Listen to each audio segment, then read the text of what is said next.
Vous écoutez Radio Taïwan International et c'est l'heure des musées.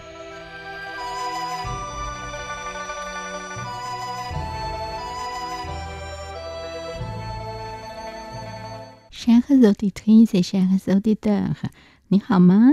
Vous êtes à l'écoute de l'heure des musées, une émission consacrée à l'art et à la culture chinoise. La semaine dernière, nous nous sommes arrêtés en plein milieu de la présentation des femmes peintres de la fin de la période Ming et du début de la période Qing. Aujourd'hui, notre rendez-vous continue. Outre Qiuzhu, que nous avons évoqué la semaine dernière, les femmes peintres illustres de ces périodes comprennent également Ma Shouzhen, 1548 à 1604, Xin Cijing, 1573 après 1614, Zhao Wenchu, 1595 à 1634, Huang Yuanjie, active vers 1650, Li Ying, 1610 à 1685, Gu Mei, 1619 à 1663, Li Tuona, vers la fin des Ming, et Lin Xue, vers le XVIIe siècle.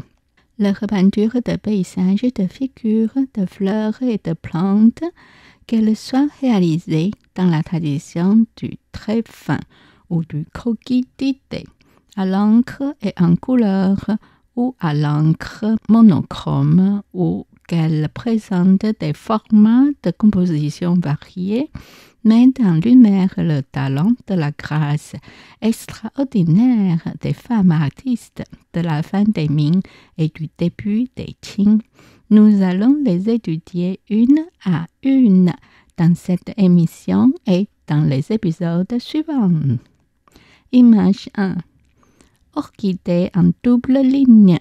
Ce rouleau horizontal dispose des orchidées et des rochers parsemés dans une composition très inhabituelle. Le coup de pinceau et le contour crochu, abrégé des pentes et des roches inclut la texture qui varie entre la lumière et l'obscurité, ainsi des veines sèches et humides exprimant dans les éléments du paysage. Des orchidées dans la méthode Bai Miao, des lignes d'encre révèlent un pinceau à billes dans les doubles lignes. L'application au pinceau variant clairement en termes de levage et de pression, mais sans perdre de sa fluidité.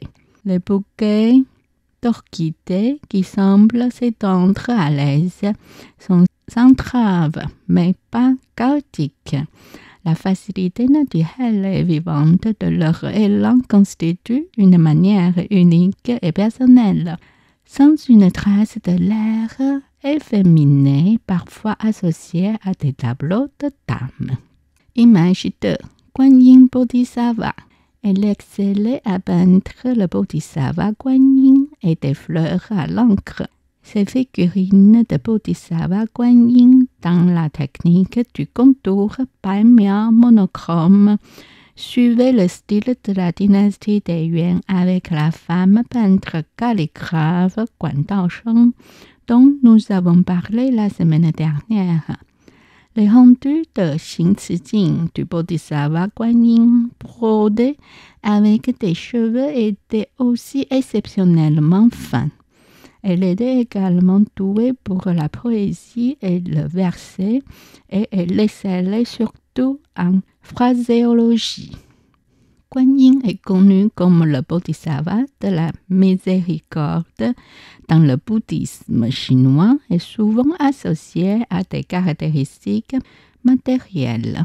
Ici, la composition est assez simple, montrant la figurine de Guanyin dans la moitié inférieure de la spirale suspendue, tenant un chapelet et debout sur un pétale de fleurs de lotus flottant sur l'eau. Les figures de son visage sont solennelles, tout comme le flottement de ses vêtements dans la brise. ce qui suggère une légère impression de mouvement au sein de la scène statique. Les lignes de pigments d'or sont simples mais énergiques. La moitié supérieure de la spirale comprend également une inscription de louange calligraphiée par le peintre. Le respect de l'artiste est association implicite avec la figure créée pour une image encore plus convaincante mais simple. Image 3. Vers à soie du printemps se nourrissant de feuilles. Wen Chu était originaire de Changzhou, Suzhou moderne, dans la province Jiangsu. Elle était l'arrière-petite-fille du célèbre peintre calligraphe Wen Zhengming. Elle a épousé Zhao Lingyun, le fils d'un fameux peintre calligraphe, et est allée vivre avec son mari en réclusion dans Hanshan. Intelligente et brillante par nature, elle est scellée dans la tradition des croquis de vie, de la peinture, à l'encre et les couleurs pour rendre les fleurs et les insectes autour d'elle. Son approche directe a abouti à des œuvres d'animation considérables. Elle a peint des centaines d'exemples qui ont été publiés dans les plantes et les insectes de Hanshan, et elle a aussi copié la materia medica de la cour. Dame de talent, elle a également esquissé des rochers et des pins de la vie.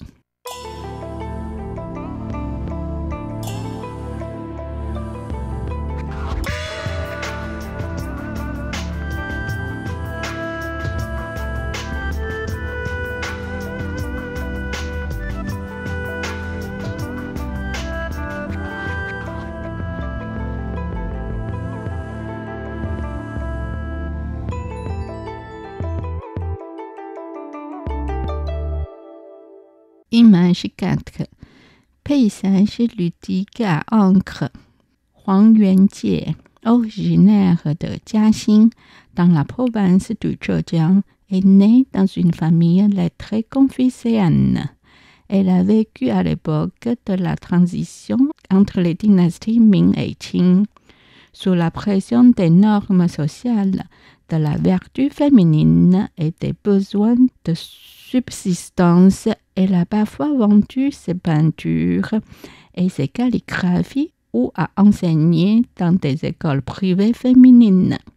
Dans la région changeante de Jiangnan, elle a voyagé et travaillé pour subvenir aux besoins de sa famille. Elle a entretenu des relations et échangé des poèmes avec des érudits et des dames de renom, libérant pleinement ses sentiments à travers des formes littéraires telles que les poèmes, les vers et les odes, ainsi que des peintures de paysages et de fleurs. Huang Yuanjie, doté d'un talent exceptionnel, a créé des œuvres d'une grande valeur sociale et d'un attrait artistique unique, qui témoignent d'une transition entre les époques et contribuent à l'éveil de la conscience féminine, laissant une influence durable. Image 5. Deux voiliers en compétition pour traverser la rivière. Li Ying, poétesse et peintre de la fin de la dynastie Ming et du début de la dynastie Qing. Elle avait une passion dévorante pour les livres, ne cessant jamais de lire ou de réciter des poèmes, même en voyage, sur des chariots, des bateaux ou à dos d'âne. Elle est scellée dans la peinture de paysages et de fleurs et d'oiseaux à l'encre. Pour les paysages, elle suivait la méthode des sons de Mi Fu et de Mi You Ren, utilisant souvent l'encre et l'eau pour créer des effets de brouillard et de nuages enveloppant les arbres et les rochers. En peinture de fleurs et d'oiseaux, elle s'inspirait du style libre de Chen Chun, de la fin de la dynastie Ming, tout en puisant son inspiration dans la nature et la vie quotidienne. Elle a finalement évité les défauts courants des peintres féminines de son époque, telles que des compositions étriquées et des traits délicats, et s'est distinguée par un style artistique libre, fluide et élégant, très apprécié de ses contemporains. Voilà, c'est la fin de l'émission.